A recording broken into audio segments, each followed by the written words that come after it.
Más o menos 8 truck de bombero desde el Bureau of Fire Protection, incluido el fire truck desde el Unmol, ya participan na parada este día para na principio del Fire Prevention Month na mes de marzo.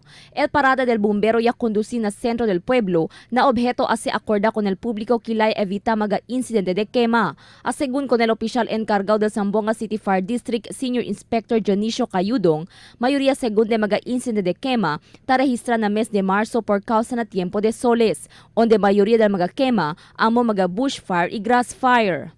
Kailangan maging aware tayo sa sunog.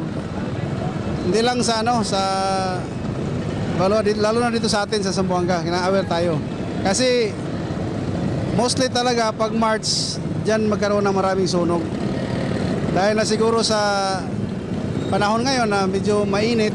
Por eso ta continua dale aviso el BFP na publiko para queda responsable na di ila kadekwal magakasa y komunidad. No según deja ardido magafuego y candela, aber evita ocurri quema. Debe también según no deja magamayores con di ila magaanak, tahuga posporo y fuego, aber desalihan na incendio de quema. Además, evita también según hace pugera na masakate lugar, siendo el puede según este causa grass fire o bushfire. Ang advice namin sa team natin ngayon, no, kalaman at pagtutulungan ng sambayanan, kaligtasan sa sunog ay makakamtan. So kailangan talaga hindi lang sa amin kailangan tulong-tulong tayo lalo na sa mga tao na maiwasan natin yung sunog. Ang ma-advise ko lang yung lalo na sa mga bata, iwasan natin maglaro ng mga posporo.